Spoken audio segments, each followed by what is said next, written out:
The Harjit Gill Show, only on Sherepunjab Radio, AM600, your favorite news talk station. शेरे-पंजाब 600 AM ਤੇ ਨਿੱਘਾ ਹਾਰਦਿਕ ਸਵਾਗਤ ਹੈ। ਮੈਂ ਤੁਹਾਡਾ ਮੇਜ਼ਬਾਨ ਹਰਜੀਤ ਸਿੰਘ ਗਿੱਲ ਦਾ ਹਰਜੀਤ ਸਿੰਘ ਗਿੱਲ ਸ਼ੋਅ ਲੈ ਕੇ ਤੁਹਾਡੀ ਸੇਵਾ ਦੇ ਵਿੱਚ ਹਾਜ਼ਰ ਹਾਂ। 10:13 ਹੋਏ ਨੇ। 24 ਨਵੰਬਰ ਦਾ ਦਿਨ ਹੈ, ਵਰ੍ਹਾ 2023 ਦਾ, ਸ਼ੁੱਕਰਵਾਰ ਹੈ, ਯੁਮ ਹੈ, 9 ਮੱਘਰ ਨਾਨਕਸ਼ੇ ਸੰਮਤ 555। ਨਿੱਘਾ ਹਾਰਦਿਕ ਸਵਾਗਤ ਹੈ ਸ਼੍ਰੀ ਗੁਰੂ ਤੇਗ ਬਹਾਦਰ ਸਾਹਿਬ ਜੀ ਦਾ ਸ਼ਹੀਦੀ ਪੁਰਬ ਵਿੱਚ। ਅੱਜ 2 ਘੰਟੇ ਦਾ ਹੀ ਪ੍ਰੋਗਰਾਮ ਹੈ। ਮੈਨੂੰ ਪਤਾ ਨਹੀਂ ਸੀ ਅਤੇ ਉੱਧਰੋਂ ਮੈਂ ਇੱਕ ਇੰਟਰਵਿਊ ਸੈੱਟ ਕਰੀ ਬੈਠਾ ਪੋਲੀਟੀਸ਼ੀਅਨ ਨਾਲ, ਅਤੇ ਬੜਾ ਮਨ ਨੂੰ ਹੋਇਆ ਵੀ ਯਾਰ ਗੱਲਬਾਤ ਨਹੀਂ ਹੋਣੀ। ਮੇਰਾ ਪਿੰਡ ਮੇਰੇ ਖੇਤ ਦੇ ਵਿੱਚ, ਅੱਜ ਨਹੀਂ ਮੈਂ ਇੰਟਰਵਿਊ ਨਾ ਕਰਦਾ, ਪਿਛਲੇ ਹਫ਼ਤੇ ਮੈਨੂੰ ਪਤਾ ਲੱਗ ਜਾਂਦਾ ਸੈੱਟ। ਚਲੋ ਐਨੀਵੇਜ਼ 11 ਤੋਂ 10 ਤੋਂ 12 ਵਜੇ ਤੱਕ ਤੁਹਾਡੀ ਸੇਵਾ 'ਚ। 12 ਵਜੇ ਤੋਂ ਬਾਅਦ ਫਿਰ ਲਾਈਵ ਔਨ ਲੋਕੇਸ਼ਨ ਸ਼ੁਰੂ ਹੋ ਜਾਣੀ ਹੈ। ਬਲੈਕ ਫਰਾਈਡੇ ਅੱਜ ਵਪਾਰੀ ਆਪਣਾ ਸੁਨੇਹਾ ਦੇਣਾ ਚਾਹੁੰਦੇ ਨੇ। ਸੋਮਵਾਰ ਨੂੰ ਕਰਾਂਗੇ ਗੱਲ ਫਿਰ ਇਹ ਜਿਹੜੀ ਅੱਜ ਦੀ ਗੱਲ ਰਹਿ ਗਈ। 604 204 0600 ਆਨ ਏਅਰ ਨੰਬਰ ਹੈ, ਅਤੇ 604 204 0600 ਇਹੀ ਵਟਸਐਪ ਦਾ ਨੰਬਰ ਹੈ। 604 204 0600 604 204 0600 ਦੋਨੇ ਨੰਬਰ ਅਲੱਗ ਅਲੱਗ ਨਹੀਂ ਹੈ, ਇੱਕੋ ਹੀ ਨੰਬਰ ਹੈ।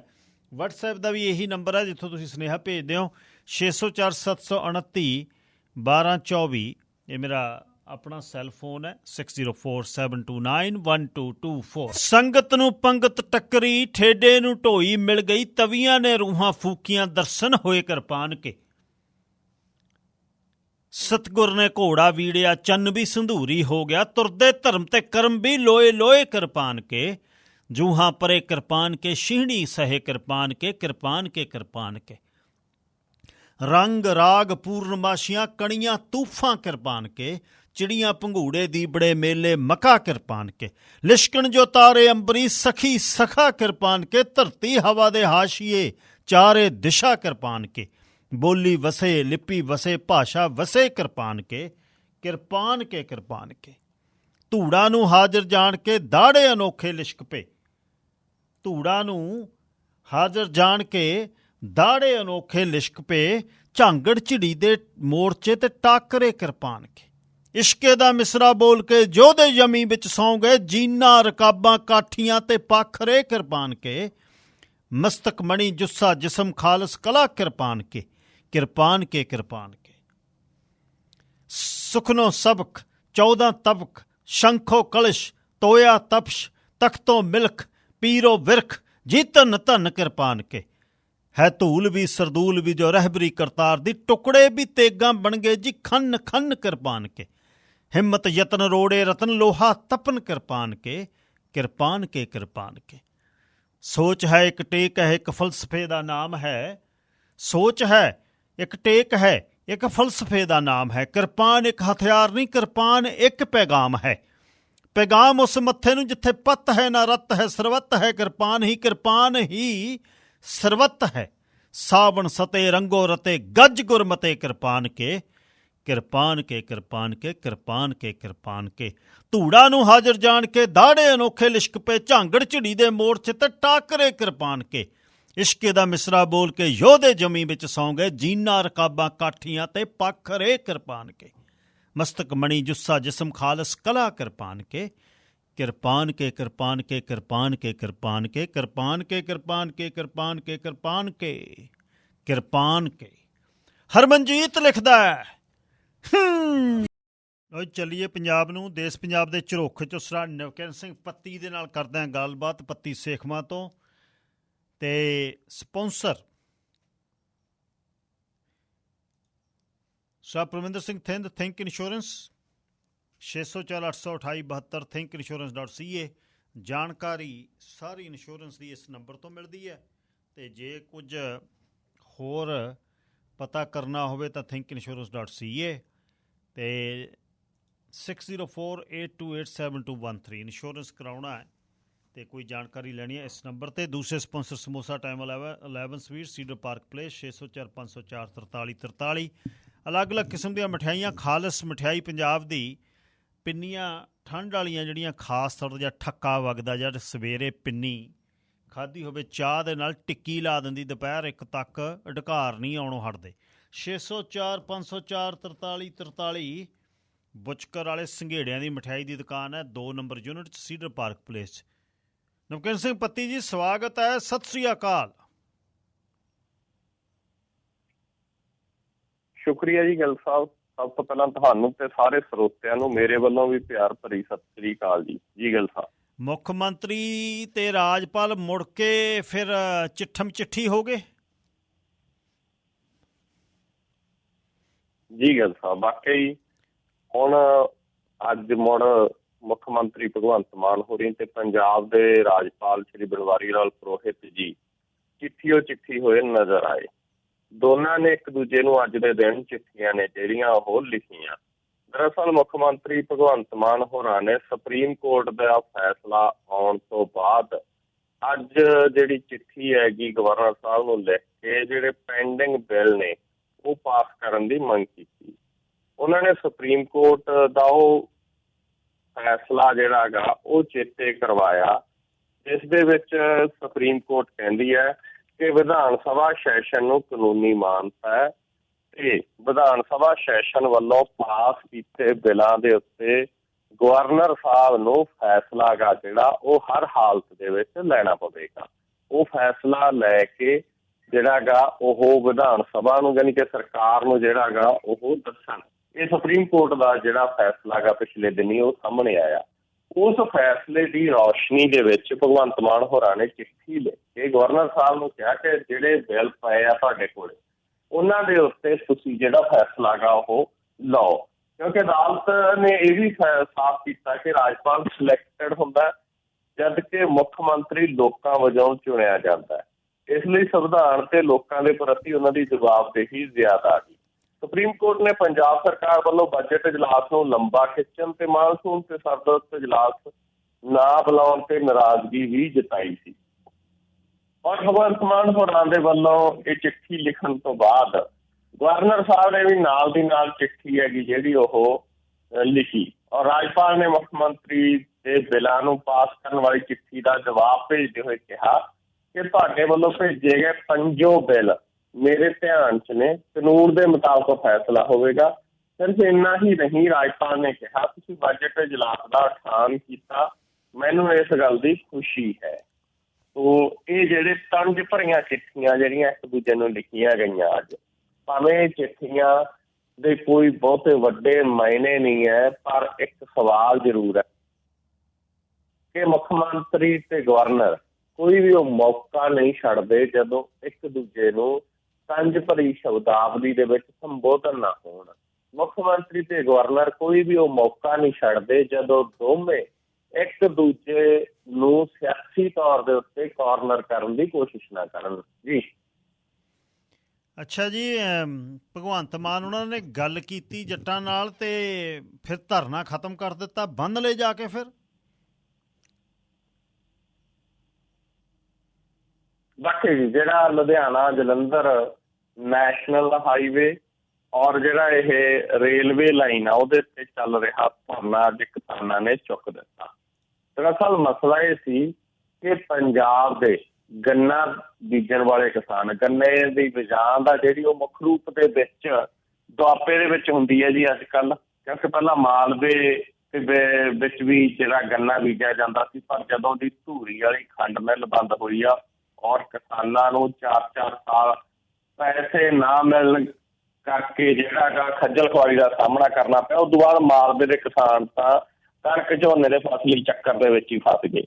ਦੁਆਬੇ ਤੇ ਮਾਝੇ ਦਾ ਇੱਕ ਹਿੱਸਾ ਹੈਗਾ ਜਿਹੜਾ ਕਿਸਾਨਾਂ ਦਾ, ਉਹ ਅਜੇ ਵੀ ਗੰਨੇ ਦੀ ਬਿਜਾਈ ਕਰਦਾ ਗਾ। ਦੁਆਬੇ ਦੇ ਵਿੱਚ ਕਿਸਾਨਾਂ ਦੇ ਵੱਲੋਂ ਇੱਕ ਵੱਡਾ ਪ੍ਰੋਟੈਸਟ ਕਰਕੇ ਪਿਛਲੇ 3-4 ਦਿਨਾਂ ਤੋਂ ਜਿਹੜਾ ਗਾ ਉਹ ਪੱਕਾ ਧਰਨਾ ਲਾਇਆ ਹੋਇਆ ਸੀ ਕਿਸਾਨਾਂ ਦੇ ਵੱਲੋਂ। ਜਿੱਥੇ ਨੈਸ਼ਨਲ ਹਾਈਵੇ ਰੋਕ ਕੇ ਸੜਕੀ ਆਵਾਜਾਈ ਬੰਦ ਕੀਤੀ ਹੋਈ ਸੀ, ਉੱਥੇ ਹੀ ਬੀਤੇ ਕੱਲ੍ਹ ਤੋਂ ਜਿਹੜਾ ਗਾ ਉਹ ਰੇਲਵੇ ਲਾਈਨ ਦੇ ਉੱਤੇ ਧਰਨਾ ਦੇ ਕੇ ਵੀ ਰੇਲਵੇ ਆਵਾਜਾਈ ਠੱਪ ਕੀਤੀ ਹੋਈ ਸੀ। ਅੱਜ ਮੁੱਖ ਮੰਤਰੀ ਭਗਵੰਤ ਮਾਨ ਹੋਰਾਂ ਦੇ ਵੱਲੋਂ ਗੰਨਾ ਬੀਜਣ ਵਾਲੇ ਕਿਸਾਨਾਂ ਦੀਆਂ ਉਕਤ ਜਥੇਬੰਦੀਆਂ ਨੂੰ ਬੁਲਾਇਆ ਗਿਆ ਔਰ ਮੀਟਿੰਗ ਦੇ ਵਿੱਚ ਚਰਚਾ ਹੋਈ। ਮੀਟਿੰਗ ਦੇ ਵਿੱਚ ਭਗਵੰਤ ਮਾਨ ਹੋਰਾਂ ਨੇ ਆਪਣੇ ਜਿਹੜੀ ਪੁਰਾਣੇ ਉਹਨਾਂ ਦਾ ਬੋਲਣ ਦਾ ਸਟਾਈਲ ਹੈ ਉਸੇ ਸਟਾਈਲ ਦੇ ਵਿੱਚ ਕੰਮ ਕੀਤਾ। ਉਹਨਾਂ ਨੇ ਕਿਹਾ ਕਿ ਪੰਜਾਬ ਖੇਤੀ ਖੇਤਰ ਦੇ ਵਿੱਚ ਸਾਰੇ ਰਾਜਾਂ ਤੋਂ ਮੂਹਰੇ ਆ, ਇਸ ਕਰਕੇ ਤੁਹਾਨੂੰ ਸਭ ਤੋਂ ਵੱਧ ਭਾਅ ਮਿਲੂਗਾ। ਤੁਹਾਨੂੰ ਹਰਿਆਣਾ, ਉੱਤਰ ਪ੍ਰਦੇਸ਼ ਤੋਂ ਵੱਧ ਭਾਅ ਦੇਵਾਂਗੇ ਗੰਨੇ ਦਾ।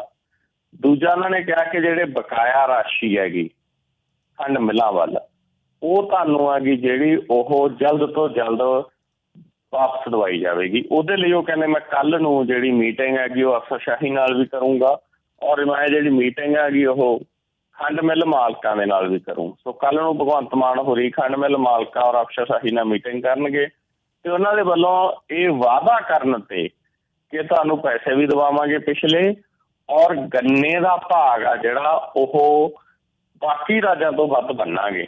ਹਜੇ ਤੱਕ ਭਗਵੰਤ ਮਾਨ ਹੋਰਾਂ ਦੀ ਸਰਕਾਰ ਨੇ ਗੰਨੇ ਦਾ ਭਾਅ ਨਹੀਂ ਵਧਾਇਆ, ਪਰ ਉਹਨਾਂ ਦੇ ਵੱਲੋਂ ਕਿਸਾਨਾਂ ਦੇ ਨਾਲ ਜਿਹੜਾ ਵਾਅਦਾ ਕੀਤਾ ਗਿਆ, ਕਿਸਾਨਾਂ ਨੂੰ ਜਿਹੜਾ ਵਿਸ਼ਵਾਸ ਦਿਵਾਇਆ ਗਿਆ, ਉਸ ਵਿਸ਼ਵਾਸ ਦੀ ਬਿਨਾਹ ਦੇ ਉੱਤੇ ਕਿਸਾਨਾਂ ਦੇ ਵੱਲੋਂ ਧਰਨੇ ਨੇ ਜਿਹੜੇ ਉਹ ਚੁੱਕ ਦਿੱਤੇ ਗਏ।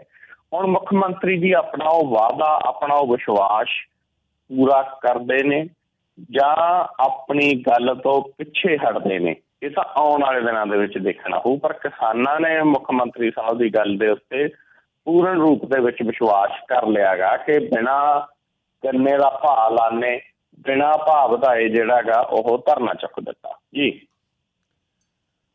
ਅੱਛਾ, ਸੁਲਤਾਨਪੁਰ ਲੋਧੀ ਗੋਲੀ ਕਾਂਡ ਦੇ ਵਿੱਚ ਨਿਹੰਗ ਫੜ ਲਏ ਫਿਰ ਹੁਣ?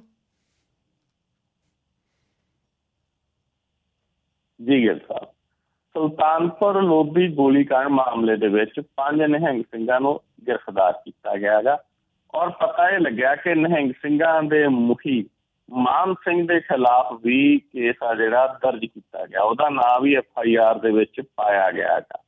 ਹਾਲਾਂਕਿ ਇਹਦੇ ਤੇ ਅੱਜ ਵਿਕਰਮਜੀਤ ਸਿੰਘ ਮਜੀਠੀਆ ਦੇ ਵੱਲੋਂ ਇੱਕ ਪ੍ਰੈਸ ਕਾਨਫਰੰਸ ਕੀਤੀ ਗਈ, ਔਰ ਪ੍ਰੈਸ ਕਾਨਫਰੰਸ ਅੱਜ ਵਿਕਰਮਜੀਤ ਸਿੰਘ ਮਜੀਠੀਆ ਤੋਂ ਇਲਾਵਾ ਸ਼੍ਰੋਮਣੀ ਗੁਰਦੁਆਰਾ ਪ੍ਰਬੰਧਕ ਕਮੇਟੀ ਦੇ ਪ੍ਰਧਾਨ ਐਡਵੋਕੇਟ ਹਰਜਿੰਦਰ ਸਿੰਘ ਧਾਮੀ ਦੇ ਵੱਲੋਂ ਵੀ ਕੀਤੀ ਗਈ ਆ, ਔਰ ਉਹਨਾਂ ਨੇ ਵੀ ਸੁਲਤਾਨਪੁਰ ਲੋਧੀ ਘਟਨਾ ਦੇ ਉੱਤੇ ਸਵਾਲ ਨੇ ਜਿਹੜੇ ਉਹ ਚੱਕੇ ਨੇ, ਔਰ ਵਿਕਰਮਜੀਤ ਸਿੰਘ ਮਜੀਠੀਆ ਨੇ ਵੀ ਸਵਾਲ ਚੱਕੇ ਨੇ, ਬਾਕੀ ਵਿਰੋਧੀ ਧਿਰਾਂ ਨੇ ਵੀ ਸਵਾਲ ਚੱਕੇ ਨੇ। ਉਹਨਾਂ ਦਾ ਕਹਿਣਾ ਇਹ ਸੀਗਾ ਮਜੀਠੀਆ ਹੋਰਾਂ ਦਾ ਕਿ ਸਾਡੇ ਮੁੱਖ ਮੰਤਰੀ ਸਾਹਿਬ ਨੇ ਨਿਹੰਗ ਸਿੰਘਾਂ ਦੇ 2 ਧੜੇ ਨੇ, ਇੱਕ ਬਲਵੀਰ ਸਿੰਘ ਵਾਲਾ ਧੜਾ, ਇੱਕ ਮਾਨ ਸਿੰਘ ਵਾਲਾ ਧੜਾ। ਉਹ ਕਹਿੰਦੇ ਬਲਵੀਰ ਸਿੰਘ ਵਾਲੇ ਧੜਾ ਜਿਹੜਾ ਬੁੱਢਾ ਦਲ ਦਾ, ਉਹਦੀ ਭਗਵੰਤ ਮਾਨ ਹੋਰੀ ਪੁਰਾਣੀ ਹਮਾਇਤ ਕਰਦੇ ਆ। ਉਹ ਤਾਂ ਮੁੱਖ ਮੰਤਰੀ ਦੇ ਵਿਆਹ ਦੀਆਂ ਫੋਟੋਆਂ ਚੱਕੀ ਬੈਠੇ ਸੀ ਅੱਜ, ਯਾਰ ਦੇਖੋ ਮੁੱਖ ਮੰਤਰੀ ਦੇ ਵਿਆਹ ਦੇ ਉੱਤੇ ਨਿਹੰਗ ਸਿੰਘਾਂ ਦੇ ਮੁਖੀ ਬਲਵੀਰ ਸਿੰਘ ਪਹੁੰਚੇ ਹੋਏ ਸੀ, ਔਰ ਉਹਨਾਂ ਨੇ ਹੋਰ ਵੀ ਬਹੁਤ ਸਾਰੀਆਂ ਪੁਰਾਣੀਆਂ ਗੱਲਾਂ ਦਾ ਜ਼ਿਕਰ ਕੀਤਾ, ਜਿਹਦੇ ਵਿੱਚੋਂ ਇਹ ਸਾਬਤ ਕਰਨ ਦੀ ਕੋਸ਼ਿਸ਼ ਕੀਤੀ ਕਿ ਬਲਵੀਰ ਸਿੰਘ ਹੋਰਾਂ ਨਾਲ ਉਹਨਾਂ ਦੇ ਨੇੜਲੇ ਸੰਬੰਧ ਨੇ, ਔਰ ਇਸੇ ਸੰਬੰਧਾਂ ਦੇ ਕਰਕੇ ਹੀ ਜਿਹੜਾ ਗੁਰਦੁਆਰਾ ਸਾਹਿਬ ਤੜਕੇ ਭੋਗ ਤਾਲੇ ਦੇ ਨਾਲ 4-5 ਵਜੇ ਵੱਡੀ ਗਿਣਤੀ 'ਚ ਪੁਲਿਸ ਭੇਜੀ ਗਈ ਔਰ ਗੋਲੀ ਚਲਵਾਈ ਗਈ। ਉਦੋਂ ਬਾਅਦ ਜਿਹੜੀ ਨਿਹੰਗ ਸਿੰਘਾਂ ਨੇ ਗੋਲੀ ਚਲਾਈ ਆ। ਹਾਲਾਂਕਿ ਇਹਦੇ ਤੇ ਸਵਾਲ ਸਰਕਾਰ ਦੇ ਉੱਤੇ ਉੱਠਦਾ ਵੀ ਜ਼ਰੂਰ ਹੈ ਕਿ ਨਿਹੰਗ ਸਿੰਘਾਂ ਦੇ 2 ਧੜਿਆਂ ਦੇ ਵਿੱਚ ਜਦੋਂ ਲੜਾਈ ਸੀ ਤਾਂ ਸਟੇਟ ਗੌਰਮੈਂਟ ਸਿੱਧੇ ਤੌਰ ਦੇ ਉੱਤੇ ਪਹਿਲੇ ਹੱਲੇ ਹੀ ਇੱਕ ਧੜੇ ਦੀ ਹਮਾਇਤ ਤੇ ਕਿਉਂ ਉਤਰੀ ਆਈ, ਔਰ ਦੂਜਾ ਇਹ ਕਿ ਤੜਕੇ ਇੰਨੀ ਸੁਨੇਹਾ ਗੁਰਦੁਆਰਾ ਸਾਹਿਬ ਪੁਲਿਸ ਭੇਜਣ ਦੀ ਕੀ ਲੋੜ ਸੀ? ਦਿਨੇ ਬੈਠ ਕੇ ਮਸਲੇ ਨੂੰ ਨਜਿੱਠਿਆ ਜਾ ਸਕਦਾ ਸੀ, ਜਿਵੇਂ ਬਾਅਦ ਦੇ ਵਿੱਚ DC SSP ਸਮੇਤ ਅਫਸਰਸ਼ਾਹੀ ਕੇ ਨਿਹੰਗ ਸਿੰਘਾਂ ਕੋਲੇ ਗਿਆ ਗੁਰਦੁਆਰਾ ਸਾਹਿਬ, ਔਰ ਲੰਬੀ ਗੱਲਬਾਤ ਤੋਂ ਬਾਅਦ ਉਹਨਾਂ ਨੂੰ ਗੁਰਦੁਆਰਾ ਸਾਹਿਬ ਦੇ ਵਿੱਚੋਂ ਚਲੇ ਜਾਣ ਦੇ ਲਈ ਕਿਹਾ ਗਿਆ, ਉਹ ਛੱਡ ਕੇ ਵਾਗੇ। ਤਾਂ ਕੀ ਬਗੈਰ ਸਵੇਰ ਦੀ ਰੇਡ ਤੋਂ ਇਸ ਤਰੀਕੇ ਦੇ ਨਾਲ ਮਸਲਾ ਨਹੀਂ ਹੱਲ ਕੀਤਾ ਜਾ ਸਕਦਾ? ਦੂਸਰਾ ਵਿਰੋਧੀ ਧਿਰਾਂ ਨੇ ਖਾਸ ਕਰਕੇ ਮਜੀਠੀਆ ਹੋਰਾਂ ਨੇ ਇਹ ਵੀ ਕਿਹਾ ਗਾ ਕਿ ਜਿਹੜੇ ਨਿਹੰਗ ਸਿੰਘ ਨੇ ਉਹਨਾਂ ਤੋਂ ਗੁਰਦੁਆਰਾ ਸਾਹਿਬ ਖਾਲੀ ਕਰਵਾਇਆ ਗਿਆ ਦੋਨਾਂ ਧੜਿਆਂ ਤੋਂ, ਪਰ ਉਹ ਕਹਿੰਦੇ ਵੀ ਇਹ ਸਿਰਫ ਗੁਰਪੁਰਬ ਤੱਕ ਹੈ, ਉਦੋਂ ਬਾਅਦ ਜਿਹੜਾ ਬਲਵੀਰ ਸਿੰਘ ਦਾ ਧੜਾ ਗਾ ਉਹਦੇ ਸਪੁਰਦ ਕੀਤਾ ਜਾਊਗਾ ਗੁਰਦੁਆਰਾ ਸਾਹਿਬ। ਤੁਸੀਂ ਦੇਖੋ ਹੁਣ ਸਪੁਰਦ ਕਿਹਦੇ ਹੁੰਦਾ ਪ੍ਰਸ਼ਾਸਨ ਵੱਲੋਂ ਜਾਂ ਕਿਹਦੇ ਨਹੀਂ ਹੁੰਦਾ, ਇਹ ਵੱਖਰਾ ਸਵਾਲ ਹੈ। ਲੇਕਿਨ ਜੋ ਹੋਮਗਾਰਡ ਜਵਾਨ ਦੀ ਡੈਥ ਹੋਈ ਸੀ ਉਸ ਵਿਸ਼ੇ ਦੇ ਵਿੱਚ ਇੱਕ FIR ਦਰਜ ਕਰਕੇ ਧਾਰਾ 302 ਤਹਿਤ 5 ਨਿਹੰਗ ਸਿੰਘਾਂ ਨੂੰ ਗ੍ਰਿਫਤਾਰ ਕੀਤਾ ਗਿਆ, ਔਰ ਨਿਹੰਗ ਸਿੰਘਾਂ ਦੇ ਮੁਖੀ ਮਾਨ ਸਿੰਘ ਨੂੰ ਇਸ ਕੇਸ ਦੇ ਵਿੱਚ ਨਾਮਜ਼ਦ ਕੀਤਾ ਗਿਆ ਗਾ ਜੀ। ਸਿਰਸੇ ਟਰਾਲੀ ਪਲਟ ਗਈ, 4 ਜਣੇ ਨੁਕਸਾਨੇ ਗਏ, ਇਹ ਕਿੱਥੇ ਹੋਈ ਕਹਾਣੀ, ਕਿਵੇਂ ਹੋਈ? ਇਹ ਸਿਰਸਾ ਦੇ ਵਿੱਚ ਇਹ ਘਟਨਾ ਹੈਗੀ ਜਿਹੜੀ ਉਹ ਵਾਪਰੀ ਹੈ, ਔਰ ਬੜੀ ਮੰਦਭਾਗੀ ਘਟਨਾ ਇਹ ਕਹੀ ਜਾ ਸਕਦੀ ਆ। ਪਾਤੜਾਂ ਤੋਂ ਰਾਜਸਥਾਨ ਦੇ ਲਈ ਟਰੈਕਟਰ ਟਰਾਲੀ ਆ ਜਿਹੜੇ ਉਹ ਜਾ ਰਹੇ ਸੀ, ਔਰ ਹਰਿਆਣਾ ਦੇ ਸਿਰਸਾ ਦੇ ਵਿੱਚ ਜਾ ਕੇ ਟਰੈਕਟਰ ਟਰਾਲੀ ਪਲਟਣ ਕਰਕੇ 4 ਵਿਅਕਤੀਆਂ ਦੀ ਮੌਤ ਹੋ ਗਈ ਤੇ 18 ਜ਼ਖਮੀ ਹੋ ਗਏ। ਪੰਜਾਬ ਤੋਂ ਰਾਜਸਥਾਨ ਇੱਕ ਮੰਦਿਰ ਦੇ ਵਿੱਚ ਸਾਰੇ ਜਾਣੇ ਜਾ ਰਹੇ ਸੀਗੇ, ਔਰ ਇਹ ਅੱਜ ਸ਼ਾਮ ਨੂੰ ਇਹ ਘਟਨਾ ਹੈਗੀ ਜਿਹੜੀ ਵਾਪਰ ਗਈ। ਸ਼ਰਧਾਲੂ ਪੰਜਾਬ ਦੇ ਪਟਿਆਲਾ ਜ਼ਿਲ੍ਹੇ ਦੇ ਪਾਤੜਾਂ ਨੇੜਲੇ ਪਿੰਡਾਂ ਦੇ ਰਹਿਣ ਵਾਲੇ ਸੀ ਸਾਰੇ। ਰਾਜਸਥਾਨ ਦੇ ਗੁੱਗਾ ਮਾੜੀ ਜਾ ਰਹੇ ਸੀ ਜਦੋਂ ਇਹ ਹਾਦਸਾ ਵਾਪਰਿਆ। ਪੁਲਿਸ ਅਧਿਕਾਰੀਆਂ ਅਨੁਸਾਰ 2 ਬੱਚਿਆਂ ਸਮੇਤ 4 ਦੀ ਮੌਤ ਹੋਈ ਹੈ, 18 ਜ਼ਖਮੀ ਹੋਏ ਨੇ ਜਿਨ੍ਹਾਂ ਨੂੰ ਹਸਪਤਾਲ ਦੇ ਵਿੱਚ ਦਾਖਲ ਕਰਵਾਇਆ ਗਿਆ। ਜ਼ਖਮੀਆਂ ਦਾ ਇਲਾਜ ਆ ਜਿਹੜਾ ਉਹ ਕਰਵਾਇਆ ਜਾ ਰਿਹਾ ਹੈਗਾ ਜੀ। ਕਈ ਮਹੀਨਿਆਂ ਬਾਅਦ ਮੁੱਖ ਮੰਤਰੀ ਨੂੰ ਆਪ ਵਿਧਾਇਕਾਂ ਤੇ ਮੰਤਰੀਆਂ ਨੂੰ ਚਾਹ ਪਾਰਟੀ ਦਿੱਤੀ। ਚਾਹ ਕਿੱਥੇ ਪਿਲਾਈ? ਅੱਜ ਮੁੱਖ ਮੰਤਰੀ ਭਗਵੰਤ ਮਾਨ ਹੋਰਾਂ ਦੇ ਵੱਲੋਂ ਜਿਹੜੀ ਹੈਗੀ ਉਹ ਚਾਹ ਪਾਰਟੀ ਕੀਤੀ ਗਈ। ਇਹ ਡਿਨਰ ਡਿਪਲੋਮੇਸੀ ਜਿਵੇਂ ਕਹਿੰਦੇ ਹੁੰਦੇ ਆਪਾਂ, ਉਸੇ ਤਰੀਕੇ ਦੀ ਮੁੱਖ ਮੰਤਰੀ ਭਗਵੰਤ ਮਾਨ ਹੋਰਾਂ ਦੇ ਵੱਲੋਂ ਅੱਜ ਆਪਦੇ ਕੈਬਨਿਟ ਮੰਤਰੀਆਂ ਤੇ ਸਾਰੇ ਪਾਰਟੀ ਦੇ ਵਿਧਾਇਕਾਂ ਨੂੰ ਜਿਹੜੀ ਆ ਟੀ ਪਾਰਟੀ ਕੀਤੀ ਗਈ। ਵਿਧਾਇਕਾਂ ਦੇ ਵਜ਼ੀਰਾਂ ਨੂੰ ਸੱਦਾ ਭੇਜਿਆ ਗਿਆ ਸੀਗਾ, ਔਰ ਇਹ ਜਿਹੜੀ ਟੀ ਪਾਰਟੀ ਕੀਤੀ ਗਈ ਹੈ ਇਹਨੂੰ ਸਰਬੱਤ ਇਜਲਾਸ ਤੋਂ ਪਹਿਲਾਂ ਦੀ ਗੱਲਬਾਤ ਜਿਹੜੀ ਉਹ ਕਹਿ ਸਕਦੇ ਆ। ਮੁੱਖ ਮੰਤਰੀ ਵੱਲੋਂ ਆਪਦੀ ਰਿਹਾਇਸ਼ ਦੇ ਉੱਤੇ ਅੱਜ ਇਹ ਸਾਰੇ MLA ਔਰ ਮੰਤਰੀ ਸੱਦੇ ਗਏ ਸੀ। ਪਿਛਲੇ ਦਿਨਾਂ ਤੋਂ ਇੱਕ ਗੱਲ ਵੀ ਚੱਲ ਰਹੀ ਸੀ, ਚਰਚਾ ਇਹ ਚੱਲ ਰਹੀ ਸੀਗੀ ਕਿ ਮੁੱਖ ਮੰਤਰੀ ਭਗਵੰਤ ਮਾਨ ਆਪਦੀ ਪਾਰਟੀ ਦੇ MLA ਔਰ ਮਿਨਿਸਟਰ ਨੂੰ ਨਹੀਂ ਮਿਲ ਰਹੇ। ਇਹ ਚਰਚਾ ਨੇ ਜ਼ੋਰ ਫੜਿਆ ਹੋਇਆ ਸੀਗਾ। ਗਿੱਲ ਸਾਹਿਬ ਗਾਹੇ ਬਗਾਹੇ ਸੱਤਾ ਦੇ ਗਲਿਆਰਿਆਂ ਦੇ ਵਿੱਚ ਇਹ ਵੀ ਚਰਚਾ ਸੀ ਕਿ ਜਿਵੇਂ ਕੈਪਟਨ ਅਮਰਿੰਦਰ ਸਿੰਘ ਹੋਰੀ ਆਪਦੇ MLA ਨੂੰ ਨਹੀਂ ਸੀ ਮਿਲਦੇ, ਮੰਤਰੀਆਂ ਨੂੰ ਨਹੀਂ ਸੀ ਮਿਲਦੇ, ਔਰ ਉਹਨਾਂ ਨੂੰ ਮਿਲਣ ਦੇ ਲਈ ਉਹਨਾਂ ਦੀ ਮਹਿਲਾ ਮਿੱਤਰ ਦੇ ਨਾਲ ਸੰਪਰਕ ਕਰਨਾ ਪੈਂਦਾ ਸੀ। ਉਹੀ ਕੁਛ ਹੁਣ ਚੱਲ ਰਿਹਾ ਹੈਗਾ ਕਿ ਮੁੱਖ ਮੰਤਰੀ ਸਾਹਿਬ ਘੱਟ ਹੀ ਮਿਲਦੇ ਆ ਮੰਤਰੀਆਂ ਦੇ ਵਿਧਾਇਕਾਂ ਨੂੰ ਪਰਸਨਲੀ। ਲੇਕਿਨ ਅੱਜ ਜਿਹੜੀ ਟੀ ਪਾਰਟੀ ਰੱਖੀ ਗਈ ਇਹ ਜਿਹੜੀ ਟੀ ਪਾਰਟੀ ਅੱਜ ਕੀਤੀ ਗਈ ਉਹਦੇ ਵਿੱਚ ਸਾਰੇ MLA ਔਰ ਮਿਨਿਸਟਰ ਬੁਲਾਏ ਗਏ ਸੀਗੇ। ਕੁਛ ਦੀਆਂ ਨਾਰਾਜ਼ਗੀਆਂ ਵੀ ਹੋਣਗੀਆਂ ਪਿਛਲੇ ਦਿਨਾਂ 'ਚ, ਜਿਵੇਂ ਮੀਤ ਹੇਅਰ ਤੋਂ ਵਿਭਾਗ ਵਾਪਸ ਲੈ ਗਏ ਸੀਗੇ, ਔਰ ਚੇਤਨ ਸਿੰਘ ਜੋੜਾ ਮਾਜਰਾ ਨੂੰ 7 ਡਿਪਾਰਟਮੈਂਟ ਦੇ ਦਿੱਤੇ ਗਏ ਸੀਗੇ। ਹੋਰ ਵੀ ਕਈ ਨਾਰਾਜ਼ ਜਿਹੜੇ ਉਹ MLA ਵੀ ਦੱਸੇ ਜਾਂਦੇ ਨੇ। ਉਹਨਾਂ ਨੂੰ ਸ਼ਾਇਦ ਜਿਹੜਾ ਵਿਧਾਨ ਸਭਾ ਇਜਲਾਸ ਤੋਂ ਪਹਿਲਾਂ ਇਸ ਟੀ ਪਾਰਟੀ ਦੇ ਰਾਹੀਂ ਖੁਸ਼ ਕਰਨ ਦੀ ਵੀ ਕੋਸ਼ਿਸ਼ ਹੈ ਜਿਹੜੀ ਉਹ ਕੀਤੀ ਗਈ ਹੋਵੇਗੀ। ਤੋ ਅੱਜ ਦੀ ਇਹ ਟੀ ਪਾਰਟੀ ਬੜੀ ਅਹਿਮ ਰਹੀ ਹੋਵੇਗੀ ਜੀ। ਉਹਦੇ 'ਚ ਕੀ ਹੋਇਆ ਇਹ ਤਾਂ ਨਹੀਂ ਦੱਸਿਆ, ਲੇਕਿਨ ਚਾਹ ਪਕੌੜਿਆਂ ਤੋਂ ਇਲਾਵਾ ਹੋਰ ਵੀ ਉਹਨਾਂ ਨੂੰ ਮਹਿਮਾਨ ਨਵਾਜ਼ੀ ਜਿਹੜੀ ਕੀਤੀ ਗਈ ਹੋਈ ਜੀ। ਅੱਛਾ, ਇਹ ਦੱਸੋ ਜੀ, ਮਾਨਸੇ 2 ਮਰੀਜ਼ਾਂ ਨੂੰ ਹਸਪਤਾਲ ਤੋਂ ਚੱਕ ਕੇ ਸੜਕ ਤੇ ਸੁੱਟਤਾ, ਇਹ ਕੀ ਗੱਲ ਬਣੀ? ਗਿੱਲ ਸਾਹਿਬ, ਇਹ ਪੰਜਾਬ ਦੇ ਹਸਪਤਾਲਾਂ ਦਾ, ਪੰਜਾਬ ਦੇ ਹੈਲਥ ਸਿਸਟਮ ਦਾ ਜਿਹੜਾ ਹਾਲ ਆ ਉਹ ਕਹਿ ਸਕਦੇ ਆ। ਇਹ 2 ਨਾ ਮਰੀਜ਼ ਸੀ ਲਵਾਰਸ। ਇਹ ਦੋਨੇ ਪ੍ਰਵਾਸੀ ਮਜ਼ਦੂਰ ਸੀਗੇ, ਲੇਬਰ ਕਰਨ ਵਾਲੇ, ਔਰ ਇਹ ਦੋਨੇ ਮਾਨਸਾ ਦੇ ਹਸਪੀਟਲ ਦੇ ਵਿੱਚ ਇੱਕ ਸਮਾਜ ਸੇਵੀ ਸੰਸਥਾ ਨੇ ਦਾਖਲ ਕਰਵਾਏ ਸੀ ਤਾਂ ਕਿ ਉਹਨਾਂ ਦਾ ਇਲਾਜ ਕਰਵਾਇਆ ਜਾ ਸਕੇ। ਔਰ ਸਮਾਜ ਸੇਵੀ ਸੰਸਥਾ ਜਿਵੇਂ ਬਠਿੰਡਾ ਦੇ ਵਿੱਚ ਵੀ ਆ, ਸਹਾਰਾ ਵਾਲੇ ਮਾਨਸਾ 'ਚ ਵੀ ਆ, ਵੱਖ-ਵੱਖ ਜ਼ਿਲ੍ਹਿਆਂ ਦੇ ਵਿੱਚ ਹੈ। ਔਰ ਸਿਵਲ ਹਸਪਤਾਲ ਮਾਨਸਾ ਦੇ ਵਿੱਚ ਜਿਹੜੇ ਸਮਾਜ ਸੇਵੀਆਂ ਦੇ ਵੱਲੋਂ 2 ਗੁਜਰਾਤ ਦੇ ਲਵਾਰਸ ਮਰੀਜ਼ਾਂ ਨੂੰ ਦਾਖਲ ਕਰਵਾਇਆ ਗਿਆ ਸੀ। ਉਹਨਾਂ ਨੂੰ ਹਸਪਤਾਲ ਵਾਲਿਆਂ ਨੇ ਕੀ ਕਿਹਾ, ਸ਼ਾਮ ਢਲਦਿਆਂ ਵੀ ਕਿਹੜਾ ਹਸਪਤਾਲ 'ਚ ਇਹਨਾਂ ਨੂੰ ਸਾਂਭੂ, ਕਿਹੜਾ ਇਹਨਾਂ ਦਾ ਇਲਾਜ ਕਰੂ, ਇੱਥੇ ਕਿਹੜਾ ਇਹਨਾਂ ਦੀ ਕੁਛ ਪ੍ਰਤੀਤ ਕਰੂ, ਕੋਈ ਸਾਂਭਣ ਵਾਲਾ ਨਹੀਂ, ਵਾਸਤਾ ਨਹੀਂ। ਉਹਨਾਂ ਨੇ ਇੱਕ ਐਂਬੂਲੈਂਸ ਵਾਲਾ ਬੁਲਾਇਆ। ਇਹ ਸਰਕਾਰੀ ਹਸਪਤਾਲ ਦੇ ਸਰਕਾਰੀ ਮੁਲਾਜ਼ਮਾਂ ਦਾ ਗੱਲ ਹੈ ਜੀ। ਔਰ ਐਂਬੂਲੈਂਸ ਵਾਲਾ ਬੁਲਾਇਆ, ਉਹਨੂੰ ਕਹਿੰਦੇ ਯਾਰ ਚੱਕ, ਦੋਨੇ ਬੰਦੇ ਲੱਦ, ਇਹਨਾਂ ਨੂੰ ਇੱਥੇ ਕਿਤੇ ਬਾਹਰ ਕੱਟਿਆ। ਔਰ ਐਂਬੂਲੈਂਸ ਵਾਲੇ ਨੇ ਦੋਨੇ ਬੰਦੇ ਹਸਪੀਟਲ ਦੇ ਵਿੱਚੋਂ ਲੱਦੇ, ਔਰ ਲੱਦ ਕੇ ਦੋਨੇ ਲਵਾਰਸ ਮਰੀਜ਼ਾਂ ਨੂੰ ਜਿਹੜਾ ਹੈਗਾ ਉਹ ਇੱਕ ਅਣਦੱਸੀ ਥਾਂ ਦੇ ਉੱਤੇ ਸਿੱਟਿਆ ਆ। 15 ਦਿਨਾਂ ਤੋਂ ਇਹ ਦੋਨੇ ਮਰੀਜ਼ ਲਵਾਰਸ ਸੀ। ਇੱਕ ਸਾਹ ਦੀ ਬਿਮਾਰੀ ਤੇ ਇੱਕ ਦੀ ਲੱਤ ਟੁੱਟੀ ਹੋਈ ਸੀ, ਔਰ ਹਸਪਤਾਲ ਦੇ ਵਿੱਚ ਇਸੇ ਕਰਕੇ ਉਹਨਾਂ ਨੂੰ ਦਾਖਲ ਕਰਾਇਆ ਗਿਆ। ਪਰ ਕੋਈ ਦੇਖਭਾਲ ਨਾ ਕਰਨ ਵਾਲਾ ਹੋਣ ਕਰਕੇ ਉਹਨਾਂ ਨੂੰ ਜਿਹੜਾ ਗਾ ਉਹ ਸੁੱਟਿਆ ਜਾਂਦਾ। ਹਸਪਤਾਲ ਦੇ ਕੁਝ ਡਾਕਟਰਾਂ ਨੇ ਇਹਨਾਂ ਮਰੀਜ਼ਾਂ ਤੋਂ ਖਹਿੜਾ ਛਡਾਉਣ ਦੇ ਲਈ ਐਂਬੂਲੈਂਸ ਚਾਲਕ ਨੂੰ ਪੈਸੇ ਦੇ ਕੇ ਮਰੀਜ਼ ਚੁਕਵਾਏ ਹਸਪਤਾਲ ਦੇ ਵਿੱਚ। ਹੁਣ ਐਂਬੂਲੈਂਸ ਵਾਲਾ ਦੱਸਦਾ ਸਾਰਾ ਕੁਛ, ਔਰ ਦੋਨੇ ਲਵਾਰਸ ਮਰੀਜ਼ਾਂ ਨੂੰ ਕਬਰਾਂ ਨੇੜੇ ਗ੍ਰੀਨ ਵੈਲੀ ਕਲੋਨੀ ਮਾਨਸਾ ਲਾ ਕੇ ਸੁੱਟ ਦਿੱਤਾ ਗਿਆ। ਇੱਕ ਦੀ ਤਾਂ ਰਾਤ ਨੂੰ ਮੌਤ ਹੋ ਗਈ ਜੀ ਮਰੀਜ਼ ਦੀ ਵਿਚਾਰੇ ਦੀ। ਦੂਜੇ ਨੂੰ ਉੱਥੋਂ ਫਿਰ ਸਮਾਜ ਸੇਵੀਆਂ ਨੇ ਚੱਕ ਕੇ ਮੁੜ ਹਸਪਤਾਲ ਦਾਖਲ ਕਰਾਇਆ। ਔਰ ਸਮਾਜ ਸੇਵੀਆਂ ਨੇ ਮੰਗ ਵੀ ਕੀਤੀ ਹੈ ਵੀ ਦੇਖੋ ਅਸੀਂ ਇਹਨੂੰ ਲੈ ਕੇ ਆਏ ਹਾਂ, ਹੁਣ ਇਹਦਾ ਇਲਾਜ ਕਰੋ। ਇੱਕ ਤਾਂ ਤੁਸੀਂ ਮਰਵਾਤਾ ਤਾਂ ਇੱਕ ਢਿੱਡ ਢੰਗ ਦੇ ਨਾਲ। ਹੁਣ ਮਾਨਸਾ ਦੇ ਸਿਵਲ ਸਰਜਨ ਨੇ ਇਸ ਮਾਮਲੇ ਦੀ ਜਾਂਚ ਦੇ ਲਈ ਇੱਕ ਕਮੇਟੀ ਬਣਾਈ ਆ। ਕਮੇਟੀ ਦੇ ਵਿੱਚ ਡਾਕਟਰ ਜੀਵਨ ਕੁਮਾਰ, ਡਾਕਟਰ ਕਮਲਦੀਪ ਸਿੰਘ ਤੇ ਡਾਕਟਰ ਰੀਤਾ ਗੋਇਲ ਨੂੰ ਸ਼ਾਮਲ ਕੀਤਾ ਗਿਆ। ਕਮੇਟੀ ਨੂੰ ਪੜਤਾਲ ਕਰਨ ਦੇ ਲਈ ਕਿਹਾ ਗਿਆ। ਪਰ ਸਵਾਲ ਇਹ ਖੜਾ ਹੁੰਦਾ ਵੀ ਉਹਨਾਂ ਡਾਕਟਰਾਂ ਦੀ ਤਾਂ ਤੁਸੀਂ ਡਾਕਟਰਾਂ ਦੀ ਇੱਕ ਟੀਮ ਬਣਾ ਦਿੱਤੀ ਹੈ, ਜਾਂ ਤਾਂ ਕਿਸੇ ਹੋਰ ਜ਼ਿਲ੍ਹੇ ਦੇ ਵਿੱਚੋਂ ਟੀਮ ਬਣਾਓ ਜਿਹੜੀ ਨਿਰਪੱਖ ਜਾਂਚ ਕਰੇ, ਜਾਂ ਟੀਮ ਹੀ ਕਿਸੇ ਅਫਸਰਸ਼ਾਹੀ ਦੀ ਹੋਣੀ ਚਾਹੀਦੀ ਹੈ ਵਿਦਆਊਟ ਡਾਕਟਰ। ਤੋ ਡਾਕਟਰ ਤਾਂ ਡਾਕਟਰਾਂ ਦੀ ਕਰਨਗੇ ਜੀ। ਪਰ ਇਹ ਜਿਹੜੀ ਅਣਗਹਿਲੀ, ਜਿਹੜਾ ਇਹ ਗੈਰ ਸੰਵੇਦਨਸ਼ੀਲ ਰਵੱਈਆ, ਕਿਉਂਕਿ ਇੱਕ ਸਮਾਂ ਸੀ ਜਦੋਂ ਡਾਕਟਰ ਨੂੰ ਰੱਬ ਦਾ ਰੂਪ ਮੰਨਿਆ ਜਾਂਦਾ ਸੀ। ਇੱਕ ਸਮਾਂ ਸੀ ਜਦੋਂ ਡਾਕਟਰ ਬਿਨਾਂ ਸਵਾਰਥ ਮਰੀਜ਼ਾਂ ਦੀ ਸੇਵਾ ਕਰਦੇ ਸੀਗੇ। ਲੇਕਿਨ ਅੱਜ ਭਾਈ ਕਨੱਈਆ ਵਾਲਾ ਜ਼ਮਾਨਾ ਨਜ਼ਰ ਨਹੀਂ ਆ ਰਿਹਾ। ਅੱਜ ਦੇ ਸਮੇਂ ਦੇ ਵਿੱਚ ਮਰੀਜ਼ ਆ ਜਿਹੜਾ ਉਹ ਡਾਕਟਰ ਦੇ ਲਈ ਸਿਰਫ ਇੱਕ ਕਸਟਮਰ ਹੈ, ਔਰ ਜੋ ਸਮਝਦੇ ਨੇ ਉਹ ਸਾਡੇ ਸਾਹਮਣੇ ਆ ਕਿਸ ਤਰ੍ਹਾਂ ਦਾ ਰਵੱਈਆ ਅਖਤਿਆਰ ਕੀਤਾ। ਉਹਦੇ ਵਿੱਚ ਨਿਰਪੱਖ ਜਾਂਚ ਹੋ ਕੇ ਸਖਤ ਸਜ਼ਾ ਹੋਣੀ ਚਾਹੀਦੀ ਆ ਜੀ। ਕੀਤੇ ਕੰਮ ਦੇ ਪੈਸੇ ਮੰਗ ਲਏ। ਗੁਜਰਾਤ ਦੇ ਵਿੱਚ ਕਿਸੇ ਮਜ਼ਦੂਰ ਨੇ ਉਹਦੇ ਮੂੰਹ 'ਚ ਸੈਂਡਲ ਪਵਾ ਕੇ ਮਾਫ਼ੀ ਮੰਗੀ ਹੈ। ਕਿੱਥੇ ਹੋਈ ਕਹਾਣੀ? ਇਹ ਕਹਾਣੀ ਗੁਜਰਾਤ ਦੇ ਵਿੱਚ ਹੈ ਜੀ। ਉੱਥੇ ਇੱਕ ਦਲਿਤ ਮਜ਼ਦੂਰ ਦੇ ਨਾਲ ਇਸ ਤਰ੍ਹਾਂ ਦਾ ਰਵੱਈਆ ਹੈਗਾ ਜਿਹੜਾ ਉਹ ਅਪਣਾਇਆ, ਸਾਹਮਣੇ ਆਇਆ।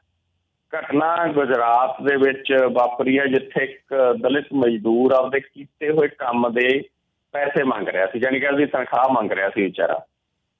ਔਰ ਗੁਜਰਾਤ ਦੀ ਮੋਰਬੀ ਸਿਟੀ ਦੇ ਵਿੱਚ ਮਸਲਾ ਸਾਹਮਣੇ ਆਇਆ ਕਿ ਮਹਿਲਾ ਬਿਜ਼ਨਸਮੈਨ ਤੇ 6 ਹੋਰਨਾਂ ਨੇ 21 ਸਾਲ ਦੇ ਇਸ ਦਲਿਤ ਮਜ਼ਦੂਰ ਤੋਂ ਮੂੰਹ ਦੇ ਵਿੱਚ ਸੈਂਡਲ ਪਵਾ ਕੇ ਮਾਫੀ ਮੰਗਵਾਈ। ਔਰ ਮਜ਼ਦੂਰ ਦਾ ਕਸੂਰ ਇਹ ਸੀ ਕਿ ਉਹਨੇ ਕੀਤੇ ਕੰਮ ਦੇ ਪੈਸੇ ਮੰਗੇ ਸੀ। ਪੁਲਿਸ ਨੇ ਹੁਣ ਕੇਸ ਦਰਜ ਕਰ ਲਿਆ। ਮਹਿਲਾ ਬਿਜ਼ਨਸਮੈਨ, ਉਹਦੇ ਭਰਾ ਤੇ ਮੈਨੇਜਰ ਸਮੇਤ 6 ਖਿਲਾਫ FIR ਦਰਜ ਕੀਤੀ ਗਈ ਹੈ। ਔਰ ਇਹ ਪਤਾ ਲੱਗਿਆ ਕਿ ਮਜ਼ਦੂਰ ਨੇ ਟਾਇਲਸ ਮਾਰਕੀਟਿੰਗ ਦੇ ਵਿੱਚ ਕੰਮ ਕਰਦਾ ਸੀ। 12,000 ਰੁਪਏ ਤਨਖਾਹ ਤੇ ਇਹਨੂੰ ਰੱਖਿਆ ਸੀ। 18 ਅਕਤੂਬਰ ਨੂੰ ਇਹਨੂੰ ਕੱਢ ਦਿੱਤਾ। ਜਦੋਂ 16 ਦਿਨ ਬਾਅਦ ਉਹਨੇ ਪੈਸੇ ਮੰਗੇ ਤਾਂ ਉਹਨੂੰ ਕੋਰਾ ਜਵਾਬ ਦੇ ਦਿੱਤਾ। ਇਹ ਮਜ਼ਦੂਰ ਜਦੋਂ ਫਿਰ ਇਹਨੇ ਪੈਸੇ ਮੰਗੇ ਤਾਂ ਉਸ ਤੋਂ ਬਾਅਦ ਇਹ ਪੈਸੇ ਲੈਣ ਜਦੋਂ ਪੁੱਜਿਆ ਤਾਂ ਕੁੱਟਣਾ ਸ਼ੁਰੂ ਕੀਤਾ ਇਹਨੂੰ। ਇਹਦੇ ਥੱਪੜ ਮਾਰੇ, ਖਿੱਚ ਕੇ ਦਫ਼ਤਰ ਦੀ ਟੈਰਿਸ ਤੇ ਲੈ ਗਈ ਇਹਨੂੰ ਮਹਿਲਾ। ਔਰ ਉਸ ਤੋਂ ਬਾਅਦ ਬੈਲਟਾਂ ਤੇ ਠੁੱਡਿਆਂ ਨਾਲ ਕੁੱਟਿਆ ਇਹਨੂੰ। ਫਿਰ ਆਪਦਾ ਸੈਂਡਲ ਮੂੰਹ ਦੇ ਵਿੱਚ ਪਵਾ ਕੇ ਮਾਫੀ ਮੰਗਣ ਦੀ ਗੁਸਤਾਖੀ ਕਰਨ ਲਈ ਕਿਹਾ। ਪੈਸੇ ਮੰਗਣ ਦੀ ਜਿਹੜੀ ਗੁਸਤਾਖੀ ਕਹਿੰਦੀ ਤੂੰ ਕੀਤੀ ਆ, ਉਹਦੀ ਮਾਫੀ ਮੰਗ, ਸੌਰੀ ਫੀਲ ਕਰ। ਉਹਨੇ ਇਹ ਵੀ ਕਿਹਾ ਕਿ ਜੇ ਉਹ ਦੁਬਾਰਾ ਨਜ਼ਰ ਆਇਆ ਤਾਂ ਉਹਨੂੰ ਖਤਮ ਕਰ ਦਿੱਤਾ ਜਾਊਗਾ। ਇਹ ਤਾਂ ਮਸਲਾ ਸਾਹਮਣੇ ਨਹੀਂ ਸੀ ਆਉਣਾ। ਕੱਲ ਕਰ ਉਹਦੀ ਵੀਡੀਓ ਬਣ ਗਈ, ਕਿਸੇ ਨੇ ਵੀਡੀਓ ਬਣਾ ਲਈ। ਔਰ ਦਫ਼ਤਰ ਦੇ ਵਿੱਚ ਜਦੋਂ ਵੀਡੀਓ ਇਹ ਸਾਹਮਣੇ ਆਈ ਉਸ ਤੋਂ ਬਾਅਦ ਵਾਇਰਲ ਹੋ ਗਈ। ਫਿਰ ਹੁਣ ਇਸ ਕਰਕੇ ਮਸਲਾ ਸਾਹਮਣੇ ਆ ਗਿਆ ਜੀ। ਮਜ਼ਦੂਰਾਂ ਦਾ ਕੋਈ ਬਣਿਆ ਜੀ ਸੁਰੰਗ ਦੇ ਵਿੱਚੋਂ ਬਾਹਰ ਕੱਢੇ ਕਿ ਨਹੀਂ ਹਲੇ?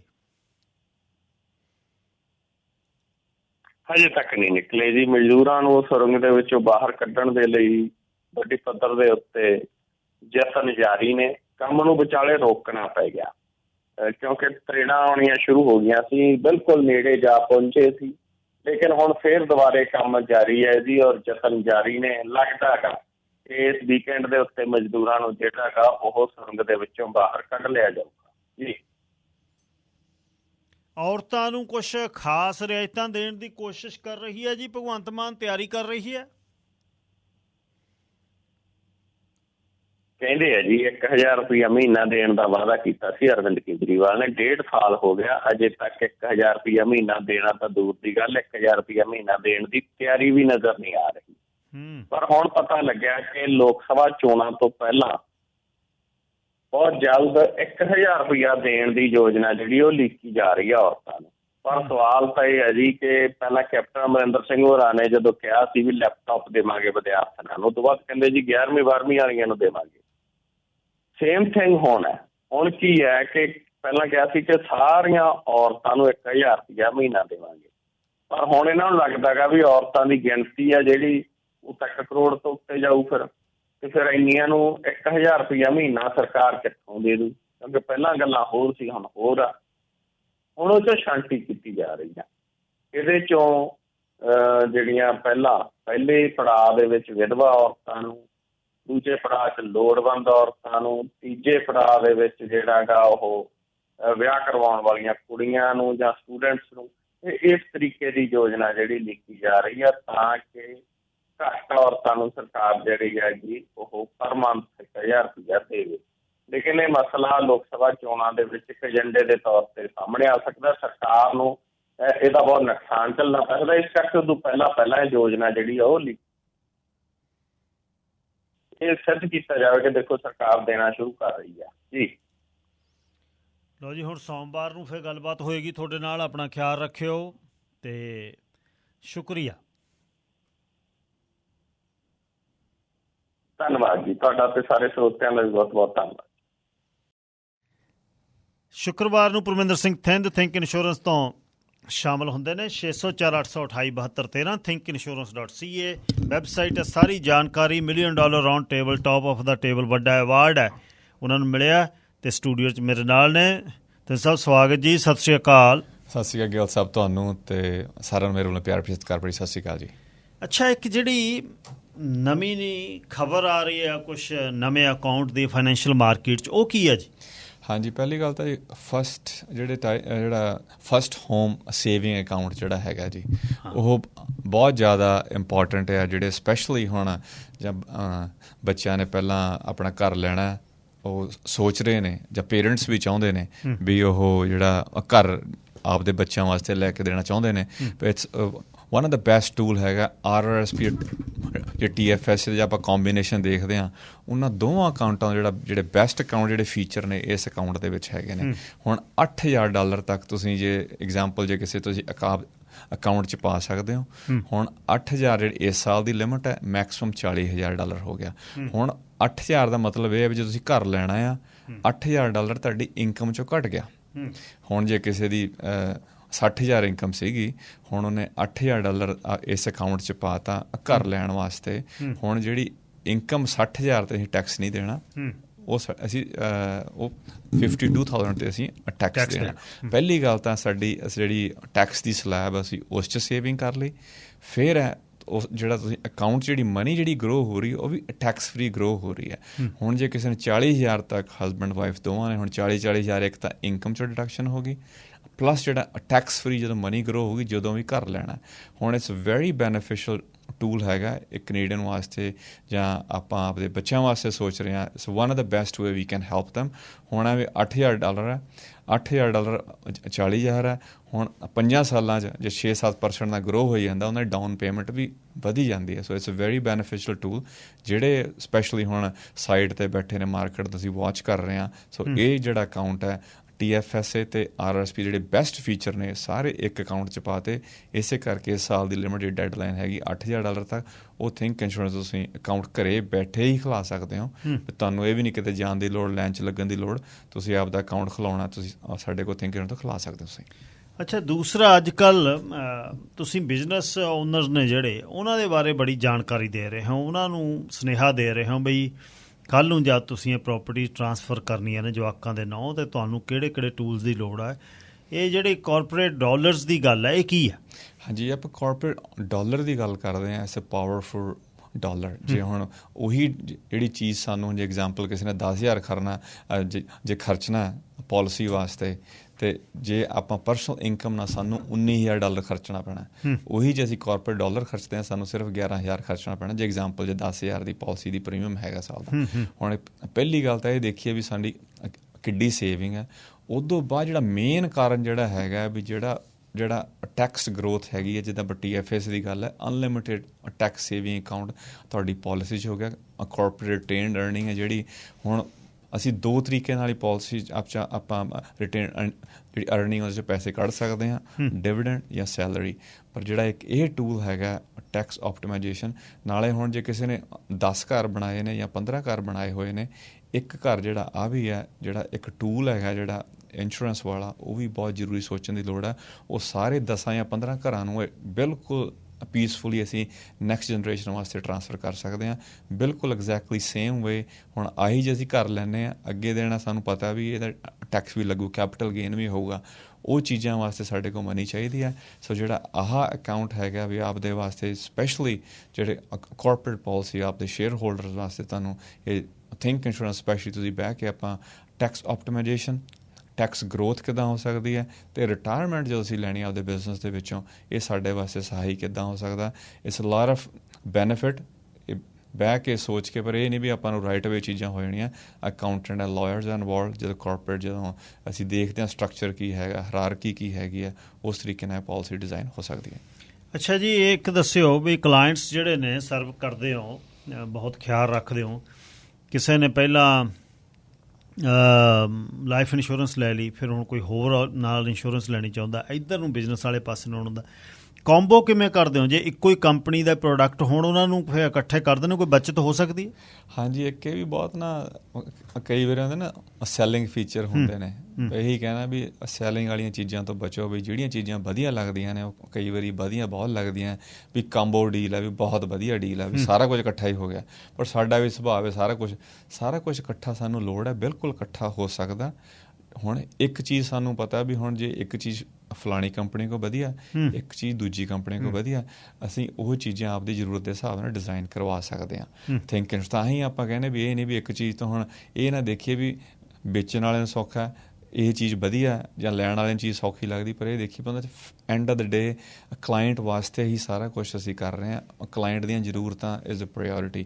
ਹੁਣ ਜੇ ਕਿਸੇ ਨੂੰ ਡਿਸੇਬਿਲਿਟੀ ਚਾਹੀਦੀ ਹੈ, 0 ਦਿਨ ਤੋਂ ਸ਼ੁਰੂ ਹੋਵੇ, ਪ੍ਰੋਫੈਸ਼ਨਲ ਹੈ, ਉਹ ਆਪਦੇ ਹਿਸਾਬ ਨਾਲ ਡਿਸੇਬਿਲਿਟੀ ਉਹਦੇ ਹੁਣ ਐਗਜ਼ਾਮਪਲ ਜਿਹੜਾ ਨੋਨ ਸਮੋਕਰ ਹੈ, ਸਮੋਕਰ ਰੇਟ ਕਾਹਤੋਂ ਦੇਵੇ। ਹੁਣ ਉਹੀ ਚੀਜ਼ਾਂ ਜਿਹੜੀਆਂ ਕੰਬੋ ਡੀਲਸ ਦੇ ਵਿੱਚ, ਉਹ ਚੀਜ਼ਾਂ ਅਸੀਂ ਡਿਸਟਿੰਗੁਇਸ਼ ਨਹੀਂ ਕਰ ਸਕਦੇ। ਆਪਦੀ ਪਰਸਨਲ ਦੀ ਡਿਸੇਬਿਲਿਟੀ ਲੈਂਦੇ ਹਾਂ, ਉਹਦੇ ਡਿਜ਼ਾਈਨ ਕਰ ਸਕਦੇ ਹਾਂ। ਇੱਦਾਂ ਹੀ ਤੁਹਾਡੀ ਜਿਹੜੀ ਹੁਣ ਐਗਜ਼ਾਮਪਲ ਇੱਕ ਚੀਜ਼ ਅਸੀਂ ਬੰਦ ਕਰਨੀ ਹੈ ਡਾਊਨ ਦਾ ਰੋਡ, ਹੁਣ ਅਸੀਂ ਕੰਬੋ ਚੀਜ਼ਾਂ ਲੈ ਲਈਆਂ ਸਾਰੀਆਂ, ਹੁਣ ਕਹੀਏ ਵੀ ਕਿਸ਼ਤ ਬੰਦ ਕਰ ਦਿਓ, ਸਾਰਾ ਕੁਛ ਹੀ ਬੰਦ ਹੋ ਜਾਣਾ। ਹੁਣ ਦੂਜੇ ਲੋਟ ਹੈ ਤੁਹਾਡੇ ਕੋਲ, ਹਰੇਕ ਚੀਜ਼ ਤੁਸੀਂ ਆਪਦੇ ਹਿਸਾਬ ਨਾਲ ਚੀਜ਼ ਲਈ ਵੀ, ਲਾਈਫ ਇੰਸ਼ੋਰੈਂਸ ਜਾਂ ਟਰਮ ਜਾਂ ਪਰਮਾਨੈਂਟ ਆ, ਜਾਂ ਡਿਸੇਬਿਲਿਟੀ ਜਾਂ ਕ੍ਰਿਟੀਕਲ ਆ, ਇੱਕ ਚੀਜ਼ ਨਹੀਂ ਰੱਖਣੀ ਜਾਂ ਇੱਕ ਨੂੰ ਪਰਮਾਨੈਂਟ ਕਰਨਾ, ਤੁਸੀਂ ਸਾਰਾ ਕੁਛ ਕਰ ਸਕਦੇ ਹੋ। ਜਾਂ ਕਿ ਜਿਹੜੀ ਕੰਬੋ ਡੀਲਸ ਉਹਦੇ ਵਿੱਚ ਤੁਹਾਡੇ ਕੋਲ ਆਪਸ਼ਨਸ ਘੱਟ ਜਾਂਦੀਆਂ ਨੇ।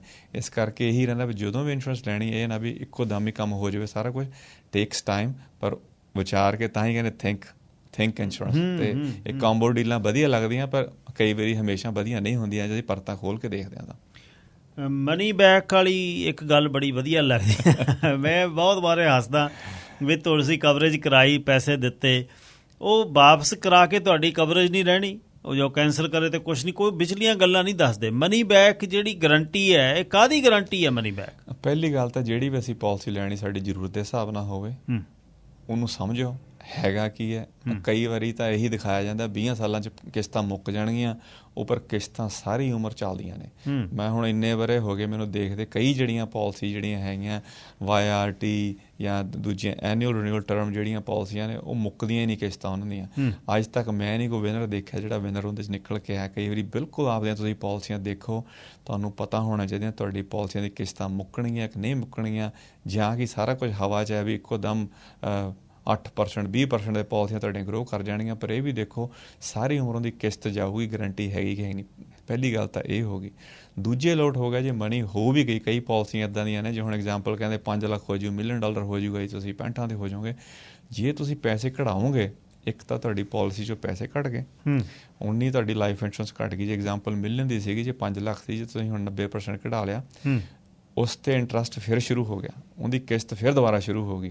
ਹੁਣ ਇਹ ਵੀ ਚੀਜ਼ ਖਿਆਲ ਰੱਖਣ ਦੀ ਲੋੜ ਹੈ। ਪਹਿਲੀ ਗੱਲ ਤਾਂ ਹੁਣ ਜੇ 5 ਲੱਖ ਜਾਂ $1 ਮਿਲੀਅਨ ਹੋਊਗਾ, ਉਹਦੇ ਵਾਸਤੇ ਤੁਹਾਨੂੰ ਐਟਲੀਸਟ 40% ਤਾਂ ਦਿਓਗੇ ਤਾਂ ਹੀ ਹੋਊਗਾ।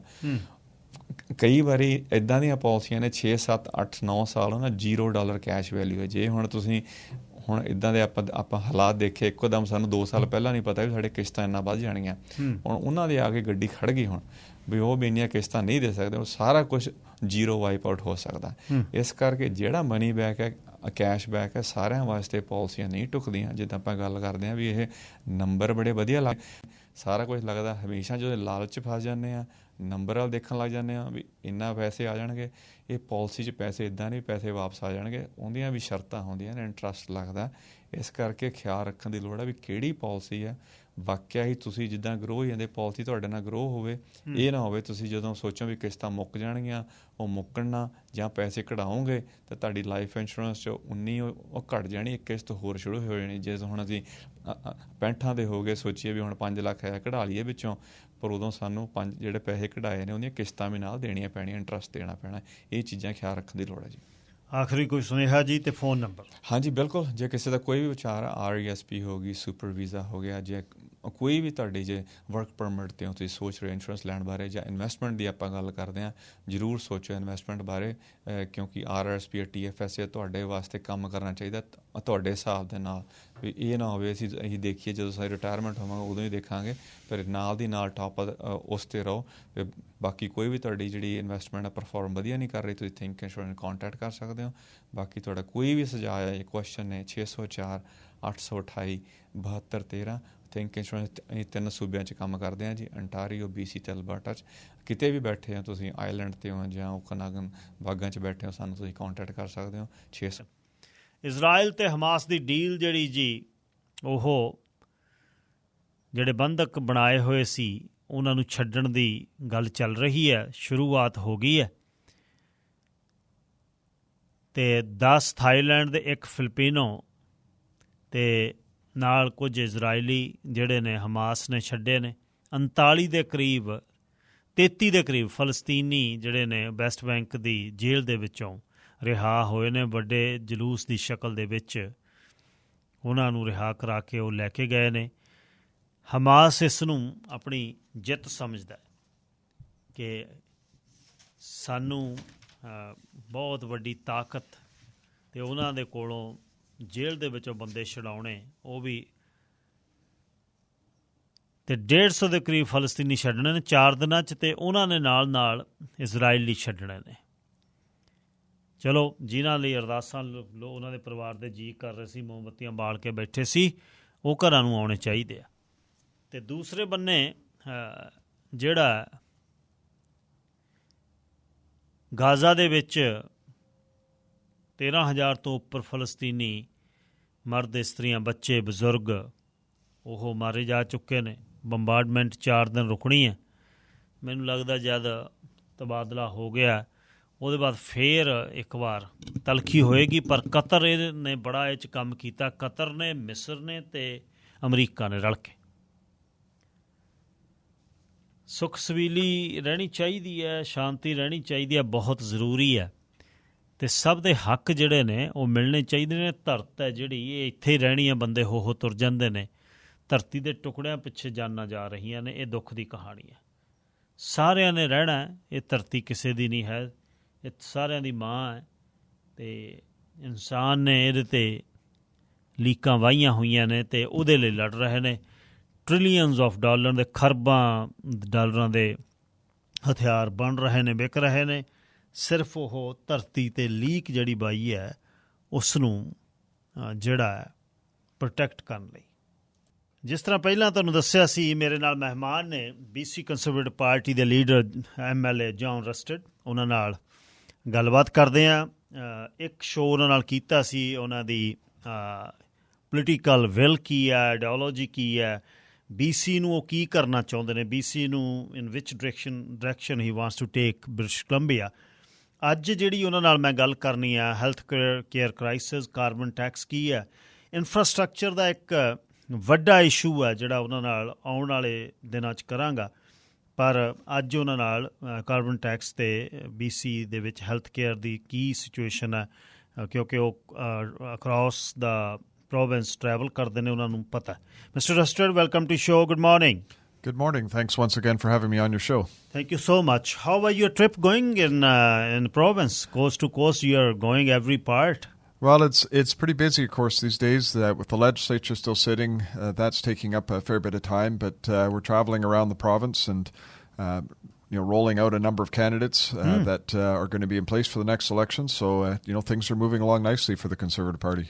Why is British Columbians coming forward for BC Conservative Party? We've had about 150 to 200 people express interest in running for our party. We've got about 15 or 17, something like that, candidates now, confirmed. And we've got many, many more ridings that are in the process. We're going to try to get to as many as we can here before Christmas because, quite frankly, I think David Eby is more than likely going to call an election early next year in the spring as opposed to waiting for October. So we want to make sure we're prepared for that. That's your gut feeling that he's calling in spring?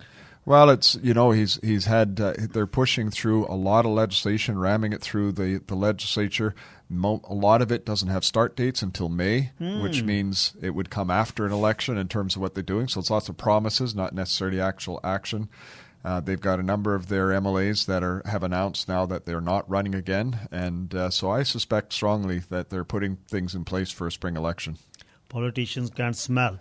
On my show, I'm on this seat from last 14 years. Healthcare crisis in Surrey is very hot topic on my shows. When people calling in, they were waiting 10 hours, 11 hours, and mothers giving birth for babies on the chairs. They were waiting, and someone is waiting in labor pain for 3 days. In the last day of delivery, they were sent to Chilliwack. So how you take this crisis? And if I start with your area, how it is in Prince George and your area? Is it good there? No, we're facing the same problems that you are here. Obviously, it's spread out, smaller clinics, but it's a shortage. And, back in 2017, when the NDP took power, we had 55,000 nurses in this province. We lost 20% of those nurses. They managed to hire back another 4,000, but we are still down about 7,000 nurses since they took power. Those are 7,000 nurses. Those are positions, quite frankly, that need to be filled. When you're talking about our hospitals, we've got many of the floors are working stretched with absolute minimal staff. There was one nurse in Victoria who's worked 30 days straight. Oh. They're only supposed to work 6 days for safety reasons, but they're so short-staffed and she wants to help. She was willing to do that. This is not the type of thing that we need for our healthcare system. We need dramatic change to our healthcare system in this province. We've got to quit burning out our doctors and our nurses and our other healthcare professionals, and we need actually to be able to show that we can develop a better system. Where those nurses are gone? To another provinces for good salaries? Well, many of them retired early because of the vaccine mandates. Some were fired, and those that left are finding jobs, obviously, in other provinces and even down into the United States. But there's still many nurses here in British Columbia. And I met a nurse just last weekend, actually. She had a very serious reaction to the first round of the COVID vaccine, and so her doctor told her not to get a second shot. She's now not allowed to work. She was fired because she was not allowed to take it, and she's still in British Columbia. She still would like to work, and she's a good nurse. She's a young nurse. She's exactly who we need working in our system, being able to provide these services. So where the glitch is, infrastructure or professionals? It's a little of both, but I think the biggest problem we have right now is a staffing crisis. Staffing crisis. Because when you look at what's going on, for example, in the Surrey Hospital, and obviously it's filled to capacity, the doctors and nurses there are doing the best they can. They need more space. They need a new facility. We need to be able to have, cardiac services in Surrey. There's many things that we need in this community. However, a building without people is not going to help with services. Right? We need to be able to make sure that we have the professionals. And I think that the key thing that we need to look at for the healthcare system is there's only one other country in the world that has a healthcare system like Canada, and that's North Korea. That's not good company. We should be looking at models of Europe, for example, where it's a blended model of both public and private in a universal system so that we can relieve the pressure and we can actually see better services for patients. The government actually argued 2 summers ago. They actually argued in court, essentially, that the system. Services? Yeah, okay. they argued that the system was more important than patient suffering. that to me is just wrong. We should be having the patient at the center of our healthcare system. We shouldn't be worried about this centralizing of the administration. We should actually bring it down to the local level, and we should focus on actually making sure that you're doing everything you can for the patients. So you are in favor of private healthcare? Well, it needs to be a blended model, but the key, it has to be universal. It has to be able to be available for everyone. Not everybody can afford, to be able to do things. And you don't want a two-tier system. So you want to, but the delivery can be whether it's public or private. It doesn't matter. And in many cases, the private can be far, far more efficient. For example, there was a doctor, a surgeon in Vancouver. He was telling me that he only gets 8 hours a week of surgery time. 8 hours a week. And when he would come into work, often his shift would start late because of other issues were going on in the hospital. And then he was supposed to be done by 4, but at 1:30, an administrator would come by and say, you better be done or you'll lose privileges. And so he looks then and says, okay, he wraps up that surgery and says, can I get the next surgery done by 4? And if he can't, he doesn't start it. And that's his day for a week. Now, he could be operating many, many more hours that week, but he's not allowed the time within the hospital. And so we need to be looking at how we can better utilize the professionals that we have in our healthcare system to meet the demands that we have. There's a two-tier system for international medical graduates. Doctors who got their degrees from Europe, from Australia. There's doctors who got degrees from Asia. So all European, Australian doctors, they are a bit streamlined, not like Asians. And with the same token, from Saudi Arabia, the doctors are coming here because there was some sort of agreement between them. They are bringing some money out here. Then they got their residency right way. And they got trained and they went back to Saudi Arabia. And we are putting our resources for them. In order to get streamlined this international medical graduates, whether they're doctors or they're nurses or lab techs or any related to that, what do you have in your mind, how to streamline them? Well, I think there's a number of pieces associated with that, and much of the problem actually comes from the way the whole system has been set up. It was set up basically in around the 1950s, and it was at a time when doctors and nurses were actually protecting their jobs because there was more people coming in, there wasn't as much work, and so it was really set up to be cumbersome to get in and through the system. This needs to change. We need to be able to open up more residencies. We need to especially want to have residencies from local people at local hospitals. Many people will still train, for example, up where I live, up in the northern BC, will train at UNBC, and when they go to get a residency, they might get a residency in Ontario or somewhere else where we want to be able to keep them up in the north to be able to service there, similar to what's happening here. So we need changes in terms of how that works.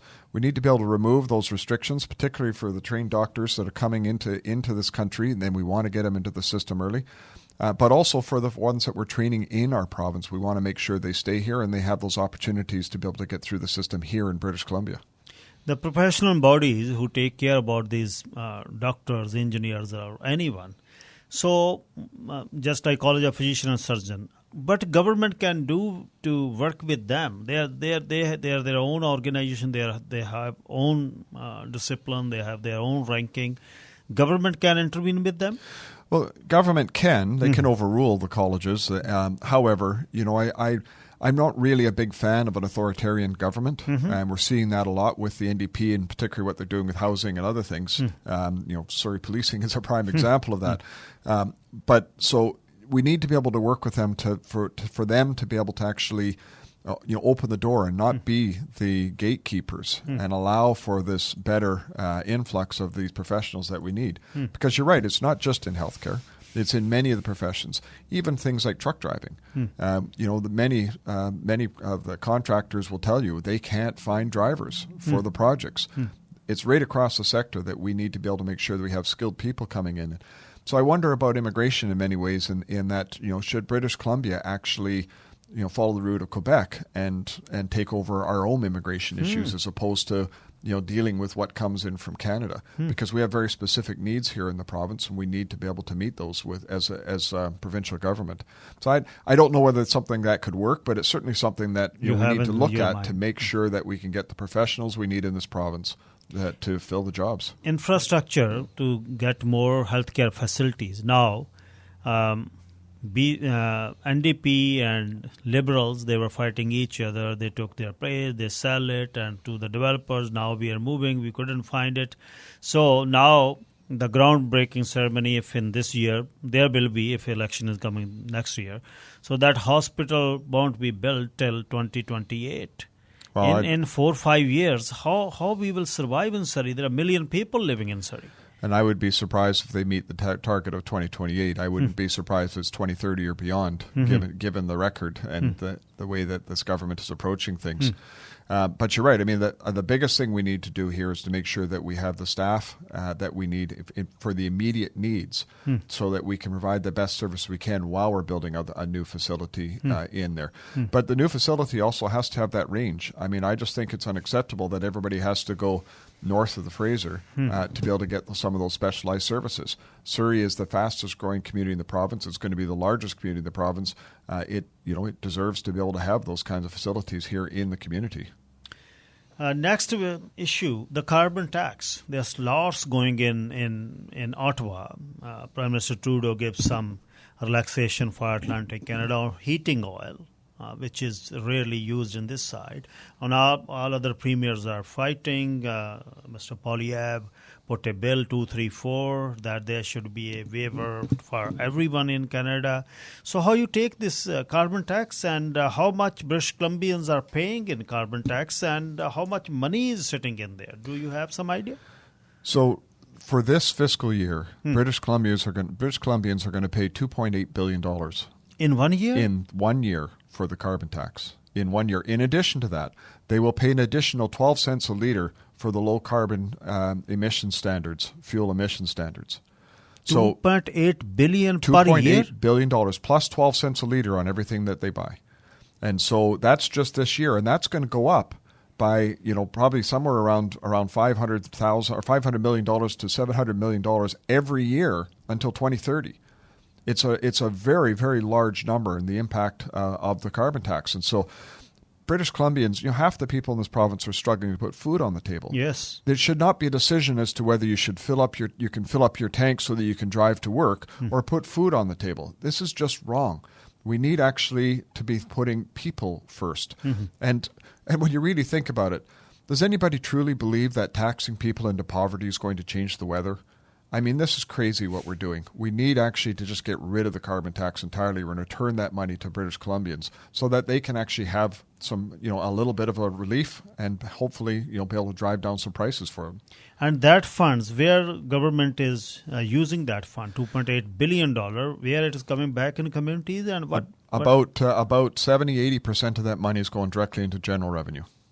And just being used for whatever pet projects that the government wants to spend on. So books will be, balanced with those funds? Well, no, it won't be balanced because they're actually running a $6.7 billion deficit right now. Yeah. Even though they claim we've got such a strong economy, yet they're running a massive deficit. And if the economy turns down, and the risk is that it might because of the rising interest rates and what's going on, globally in terms of this, where will that deficit be? Over 3 years, they're projecting $14 billion in deficits. This is a huge, huge mistake by this government in terms of putting us in fiscal risk going forward. It is very tragic in ICBC. Billions of dollars funneled away. That's British Columbians' money. We drive safe. We pay more premium. Then they took $1 billion. The Liberal government took $1 billion and balanced their books. After that, now Mr. Eby took over of ICBC files, and the dumpster fire is in my view, is still there because British Columbia don't get now pain and suffering once they got an accident. So these monies from crown corporations, government taken this away, and they still they passed some legislation that they can't get it. But this $2.8 billion of carbon taxes are pretty much same as the crown corporation money. That's our money. Yeah, well, it is. It's ours as individual monies, and we're going to be actually making some announcements around the ICBC and stuff in the coming weeks. So hopefully we'll get a chance to on a future show to be able to talk about that. But when I look at the carbon tax, think about it. So everything that you buy, everything that you need, all the food that you consume, all has a tax on it. All has a carbon tax. It's all hidden. It's all part of the transportation costs. It's all part of all the little pieces that go into doing business. So you don't even see it when you're paying. It's not just what you're paying at the pump. It's in everything you do. It's in heating your home. And, humans like us, we need three things to be able to survive. You need a place to live, you need food, and you need energy. Yes. Everything else is about your quality of life. And yet we seem to be taxing and going after those basics that you need to live. That's wrong. It's a wrong approach by governments. We should actually be doing everything we can to relieve any sort of tax pressures and cost pressures that we can on those primary things so that people can afford to have a quality of life. Your idea about carbon tax, if you get in government, what do you have in your mind? Or you can announce it later, but still you have something in your mind. We announced actually this week that we will be eliminating the carbon tax under a Conservative Party of British Columbia government. We will also be eliminating the low carbon emissions tax. That's the extra 12 cents a litre. That will be gone. And we will be looking at particularly things like the building code. There are changes that are being made on the building code that's going to add between $30,000 and $80,000 to the cost of a new home simply to meet these climate targets. You can't be doing that to people. They can't afford houses now. You can't be adding those sort of costs. So those sort of things are going to have to go. And of course, all the spending, things like Clean BC, all these sort of things will also have to be wound down so that we can return that money directly to the people in this province. Another question rises immediately. If we are moving taxes, then the revenue from where the revenue is coming, then you will be again in deficit? Well, that's going to be the challenge, obviously. With a $6.7 billion deficit now and wanting to be able to give that tax relief to people, obviously we're going to have to take a look at what we're doing within government, take a look at the inefficiencies that are there and try to make sure that we maximize what we can provide for people with the dollars that we have to be able to bring that budget under control. But more importantly as well, we're going to need to make sure that we grow our economy at a faster rate. Right now, the OECD, the Organization for Economic Cooperation and Development, the 30 top nations, have done an analysis and said that the Canadian economy will be the worst performer for the next 40 years. At just 0.7 GDP after inflation. When you think about that, what that means is that's going to be 2 generations of continual declining quality of life, continual declining opportunity. That to me is unacceptable. British Columbia should be a jewel. We have all the resources we want. We've got a well-trained, well-educated population. We could be doing so well, but governments are just getting in the way. We need to be able to unleash that potential so that, A, we can get to a balanced budget without having to do taxes, but in addition, that we can provide the tax relief we need to help life to be more affordable for people. I lived in the Middle East in one of the Arab country in Oman, 7 years working as an engineer. They don't have anything. Only they have oil. And they brought it under control of government. There's no democracy, there's royal family, but still everyone is taken care about. There's no issues there, any human rights or anything. I was going through some Norway, the government, $1.3 trillion their heritage fund is, and investing all over the world. Except, they got their crude oil and they started to sell, and, they're one of the nicest and cleanest and everything. So lawmakers have lots in their hand in which direction they want to take this country or province. People often say it has to be, the economy or it has to be the environment. And I disagree. It can be both. You can actually be able to do both. And what the evidence has shown from everywhere around the world is the stronger the economy, the more that you are earning per GDP or per capita, the actual more that you do for the environment. So we need to be looking at the resources we have, the natural gas. We do have oil opportunities in British Columbia as well. We need to be looking at these and saying, how can we make sure that we can use that to reduce the burden of taxes, to get balanced in this province, and to make sure that people can have a good quality of life. And I see no reason why we cannot have a very prosperous potential for this province so that people in this province can have hope for a good future, both for them and for their children. The countries who have natural resources, they are selling as much as they can. There's no boundary between environment. There are good and nice and clean air. We can't put a boundary in our country if we don't sell our natural resources where we are heading to. And in BC, we have lots. Well, you head into a decline if we don't utilize the resources we have. Yeah. And people say, oh, that's just going to be big profits for companies. No, you need to be able to set the structure in place so that we can actually see much better wages in this province, so that we can actually see an improvement in services without having to have that burden of a high tax base. And that's, other countries have done it and other jurisdictions done it. There's no reason why British Columbia can't do that and be very, very successful. That's what time we have today. Any message you want to conclude today's talk? And next, our interview will be infrastructure, all British Columbia and where we are heading to.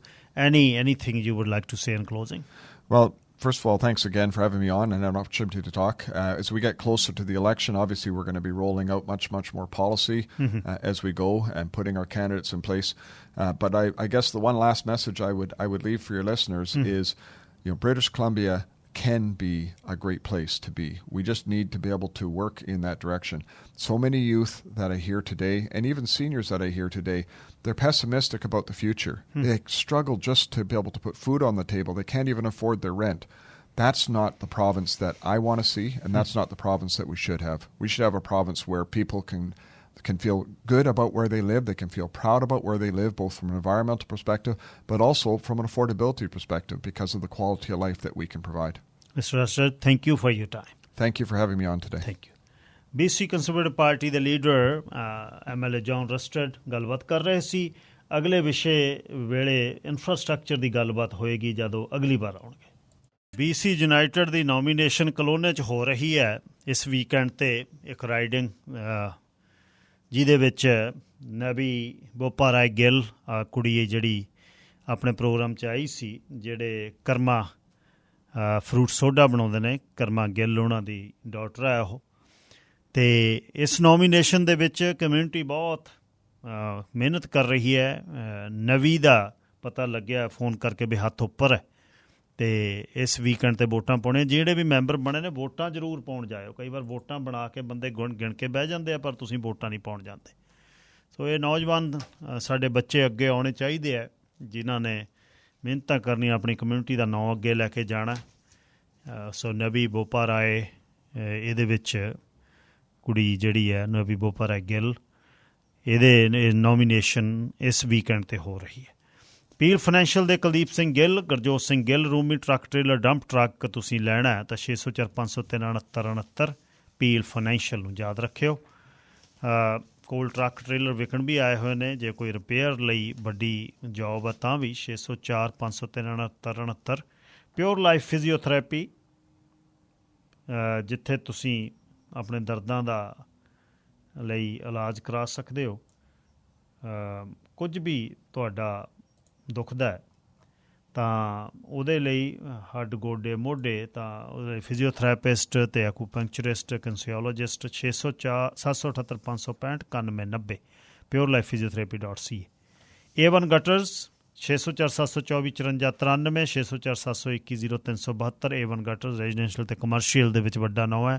ਗਟਰਸ ਦਾ ਕੋਈ ਕੰਮ ਕਰਾਉਣਾ, down pipe ਦਾ ਕੰਮ ਹੈ ਤਾਂ cover ਕਰਾਉਣੇ ਨੇ, leaf guard, drain guard. A1 ਗਟਰਸ, ਨਵੇਂ ਘਰ ਪੁਰਾਣੇ ਘਰ 604 721 0372। BC ਟਾਇਰ ਅਤੇ ਕਰੰਪਟਨ ਆਟੋ ਕੇਅਰ ਐਲਡਰ ਗਰੋਵ 'ਚ ਨਵੀਂ ਲੋਕੇਸ਼ਨ ਖੁੱਲ੍ਹੀ ਹੈ।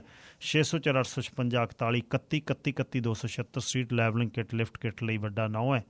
ਗਵਰਨਮੈਂਟ ਇੰਸਪੈਕਸ਼ਨ ਫੈਸਿਲਿਟੀ ਹੈ 3 ਟਨ ਦੇ ਟਰੱਕ, ਟੈਕਸੀ ਅਤੇ ਫਾਰਮ ਵਹੀਕਲ ਲਈ। BC ਟਾਇਰ ਅਤੇ ਕਰੰਪਟਨ ਆਟੋ ਕੇਅਰ। ਲਓ ਜੀ, ਇਸ ਤੋਂ ਬਾਅਦ ਸ਼ੁਰੂ ਹੋਣੀ ਹੈ ਲਾਈਵ ਔਨ ਲੋਕੇਸ਼ਨ। ਜਾਂਦੇ ਜਾਂਦੇ ਸ਼ੁੱਕਰਵਾਰ ਥੋੜ੍ਹਾ ਜਿਹਾ ਤਾਂ ਮਨਾਈਏ। ਸੋਮਵਾਰ ਨੂੰ ਸਵੇਰੇ ਸੇਵਾ 'ਚ ਹਾਜ਼ਰ ਹੁੰਨਾ। ਰੱਬ ਰਾਖਾ।